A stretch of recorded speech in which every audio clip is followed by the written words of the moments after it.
बिस्मिल्लाहिर्रहमानिर्रहीम। अस्सलाम वालेकुम डियर स्टूडेंट्स। लास्ट टाइम हमने अल्कीन्स की प्रिपरेशन कंप्लीट कर ली थी। आज जो है हमारा टॉपिक वो है फिज़िकल प्रॉपर्टीज़ ऑफ अल्कीन्स।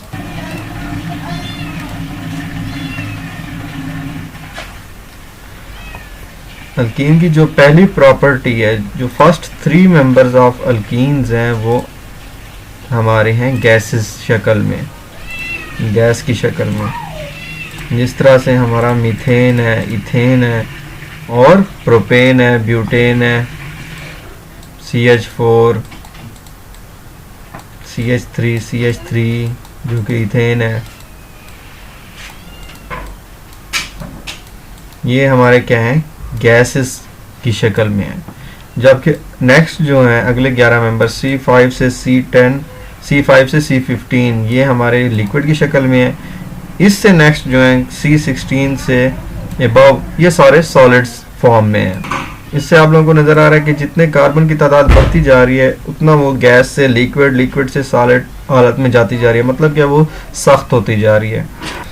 अब चौथी जो प्रॉपर्टी है वो है तमाम अल्कीन पानी में ना हल पजीर और अल्कोहल में हल पजीर होती हैं। ये पानी में सॉल्युबल नहीं होते जबकि अल्कोहल में सॉल्युबल होते हैं।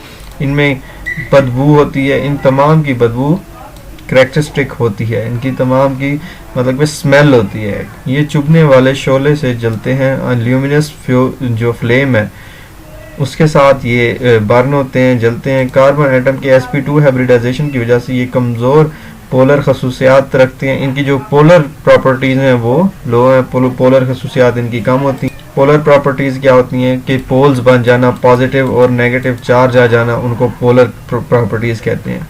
अल्कीन में मॉलिक्यूलर वज़न के इजाफे के साथ साथ उनके नुक्ता जोश और पिघलाव की शकाफत में इजाफा होता जाता है।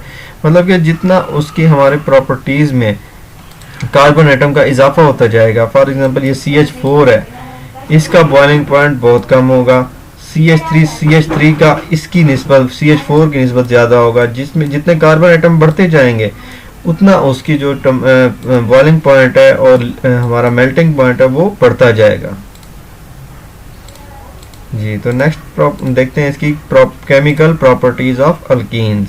केमिकल प्रॉपर्टीज ऑफ अल्कीन्स को 3 हिस्सों में डिवाइड किया गया है। पहला addition reaction, second one is oxidation reaction, third one is polymerisation reactions. सबसे पहले देखते हैं हम एडिशन रिएक्शंस की तरफ। पहले जो एडिशन रिएक्शन है वो है हाइड्रोजिनेशन।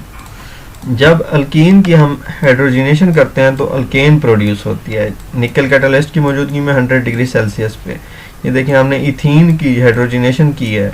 इथीन की हाइड्रोजिनेशन से हमारी इथेन बनी है, CH3 single bond CH3 single bond वाली अल्केन, डबल बॉन्ड वाली अल्कीन, जबकि ट्रिपल बॉन्ड वाली अल्काइन कहलाती है।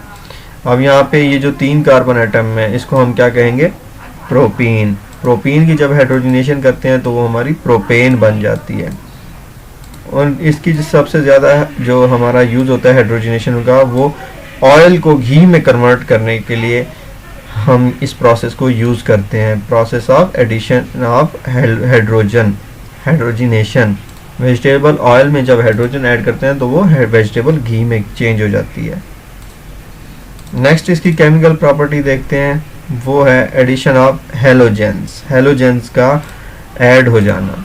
हेलोजन कौन से हैं, फ्लोरीन, क्लोरीन, ब्रोमीन, आयोडीन, एस्टेटीन, ये सारे जो पीरियोडिक टेबल का फंक्शनल ग्रुप है ये हमारा हेलोजेंस कहलाता है।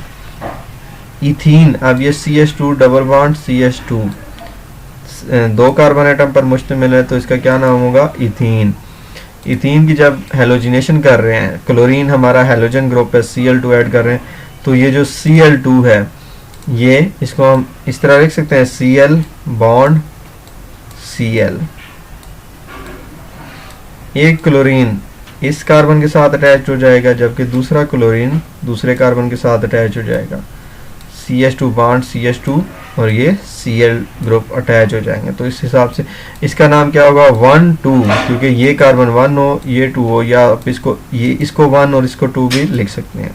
इस केस में डाई हेलो इथेन बन जाएगा। डाई हेलो क्यों, 2 हेलोजन ग्रुप में, Cl के 2 हेलोजन ग्रुप में, एक पहले कार्बन के साथ अटैच है 1, एक दूसरे कार्बन के साथ अटैच है तो 2, 1 2 डाई हेलो इथेन। नेक्स्ट आ जाते हैं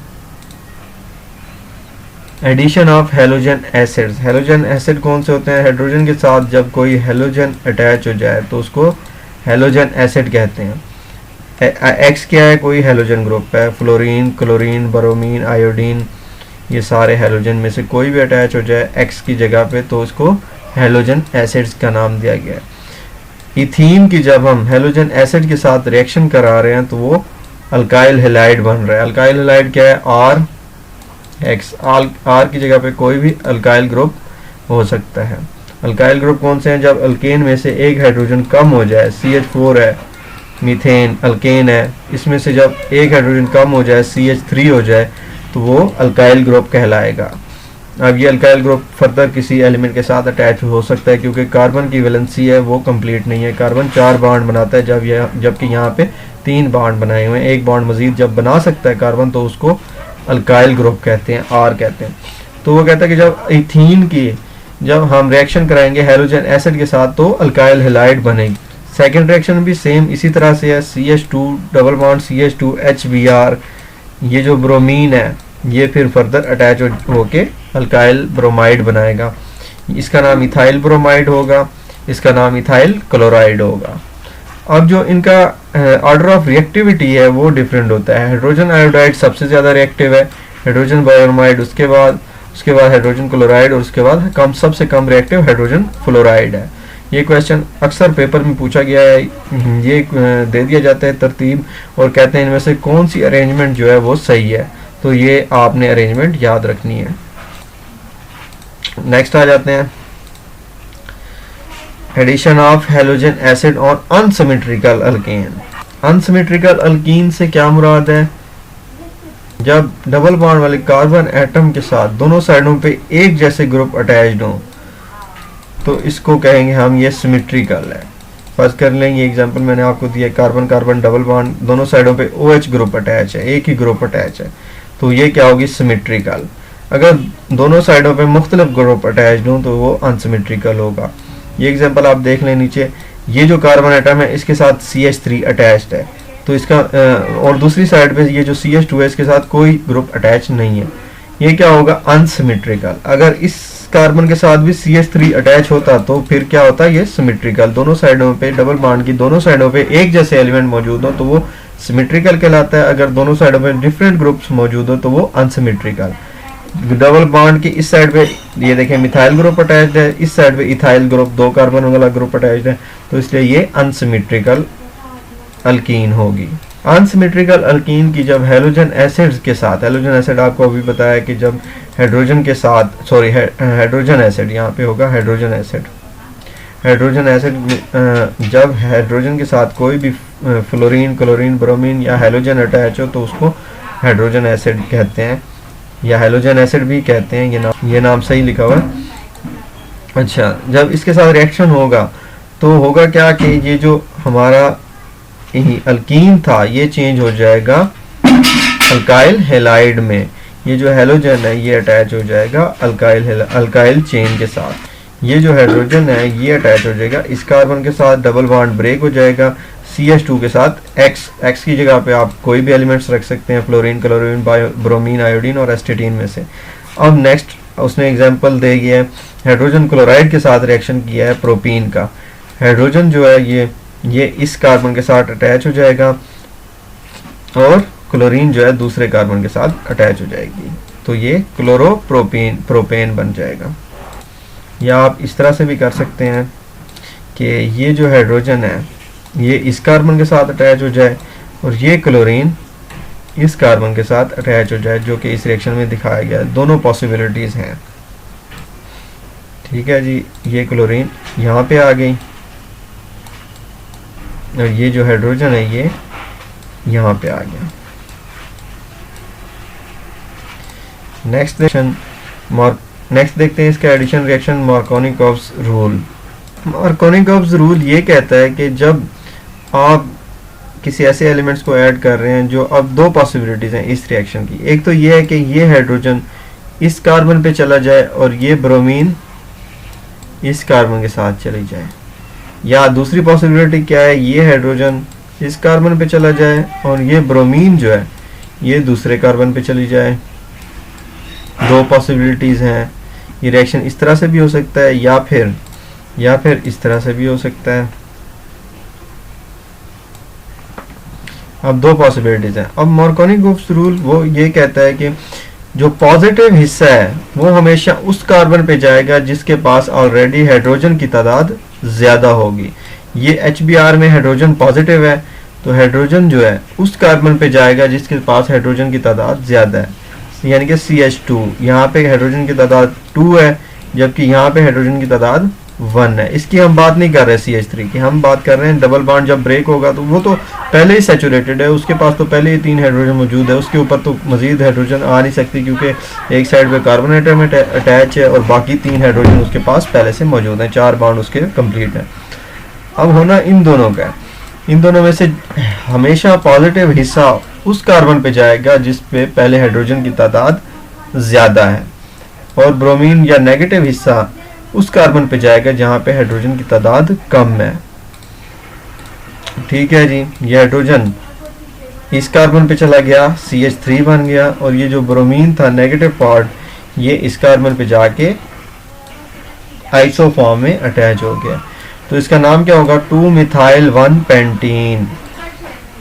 नेक्स्ट एडिशन रिएक्शन देखते हैं। इसका addition reaction of sulphuric acid. Sulphuric acid के साथ H2SO4, ये सारा जो है H2, एक हाइड्रोजन ये एक ये H2 सल्फर, और साइड पे 4 ऑक्सीजन एटम है 1 2 3 और 4। ये H2SO4 की स्ट्रक्चर है, सल्फ्यूरिक एसिड की स्ट्रक्चर है H2SO4। ठीक है जी, H2SO4 के जब हम अल्कीन के साथ रिएक्शन कराते हैं तो हमारा इथाइल हाइड्रोजन सल्फेट बनता है। ये जो CH2 है ये इस हाइड्रोजन इस कार्बन के साथ बॉन्ड बना के CH3 बन जाएगा, और ये जो CH2 है ये ऑक्सीजन के साथ बॉन्ड बना लेगा। ठीक है, सिंपली एडिशन रिएक्शन में ऐड हो जाएंगे दोनों। और ये जो हमारा प्रोडक्ट बना है इथाइल हाइड्रोजन सल्फेट, इसको जब हम पानी के साथ रिएक्ट करते हैं एक ख़ास टेम्परेचर पे या 100 डिग्री सेंटीग्रेड पे, तो ये हमारा अल्कोहल में कन्वर्ट हो जाता है। H2SO4 वापस प्रोड्यूस हो जाएगा, SO3H था। ठीक है, H2SO यहाँ से एक हाइड्रोजन रिमूव हो जाएगी, ये यहाँ से H2O जो है वाटर का मॉलिक्यूल है, यहाँ से ये हाइड्रोजन रिमूव होके OH पे आ जाएगी, जबकि OH ग्रुप जो यहाँ पे मौजूद था वो H2SO4 बना लेगा। एक हाइड्रोजन यहाँ पे आ गई और ऑक्सीजन भी इसी एलिमेंट के साथ अटैच होकर सल्फ्यूरिक एसिड बना लेंगी। तो जब हम इसकी वाटर ऐड करेंगे तो ये हमारा कन्वर्ट हो चुका है सल्फ्यूरिक एसिड और अल्कोहल में। Thank you. अगर इसके बारे में मज़ीद कोई क्वेश्चन है तो आप पूछ सकते हैं। अल्लाह हाफिज़।